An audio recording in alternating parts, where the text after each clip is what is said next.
तब TD college Jaunpur में राज्य स्तरीय उत्तर प्रदेश की प्रतियोगिता आयोजित की गई थी। मैंने अपने गृह जनपद इटावा की ओर से उसमें प्रतिभाग किया था।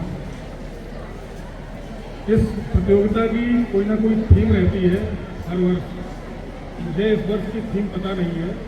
हाँ, लिखा है understanding ecosystem for health and wellbeing, यानी कि पारिस्थितिकी परतंत्र को समझना और स्वास्थ्य और अच्छे जीवन के लिए उसको किस प्रकार उपयोग किया जाना है। इस विषय पर आप लोगों ने मॉडल तैयार किए होंगे। उन मॉडल्स पे आपका प्रेजेंटेशन होगा। जैसा कि मेरा अनुभव है कि इसमें जो भी आप मॉडल बनाते हैं उस पर थीसिस बनाते हैं। एक पेपर, जो रिसर्च पेपर तैयार होता है, उस पेपर को प्रेजेंट किया जाता है इस प्रतियोगिता में और उसी के आधार पर अंकन होता है। अगर मैं कुछ परिवर्तन हुआ हो तो उसके विषय में मुझे जानकारी नहीं है।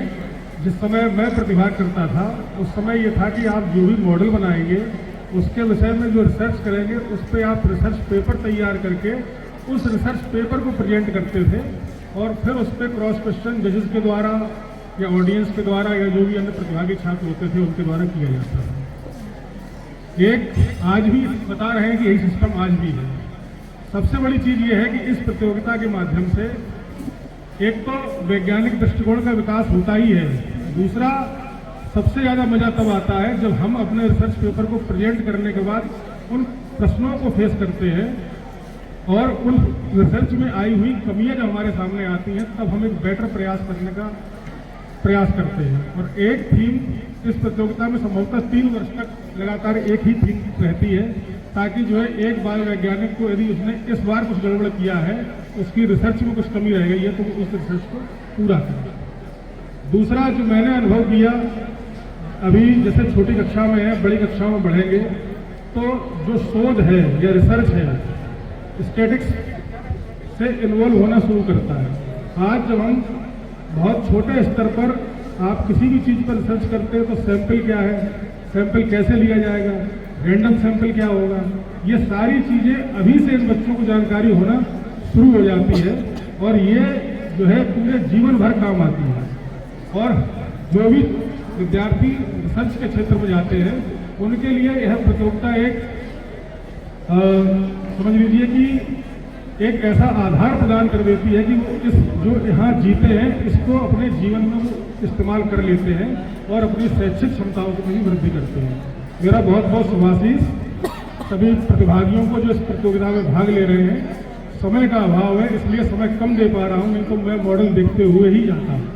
फिर भी जो भी टीम रहेगी उसको 1000 रुपये का पुरस्कार भी घोषित करता हूँ, जो प्रधानाचार्य जी के माध्यम से दिया जाएगा। बहुत बहुत धन्यवाद।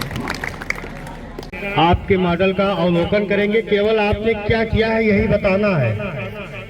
आपका टॉपिक क्या था और आपने किया क्या है इसमें।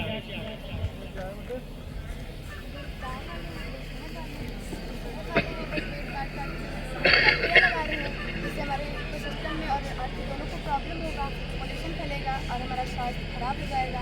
इधर से खाद्य जाल है, साथ मेहनत को खाता है और से उसको खाता है, खाद्य जाल उसको कौन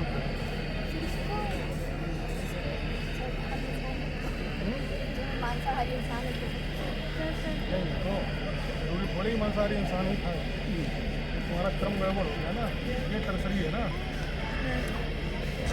ये सेकेंडरी है, ये हर्बीवोर्स है, ये कारण। सभी ग्रुप के बच्चे ध्यान दें कि अभी आपका अवलोकन जजेस द्वारा अच्छे ढंग से किया जाएगा।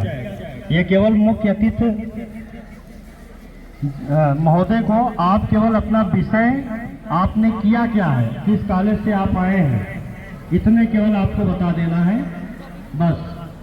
बाकी शेष अभी निर्णायक मंडल बैठेगा, आपके मॉडल से संबंधित विभिन्न मुद्दों पर आपसे वार्ता करके प्रश्न पूछ के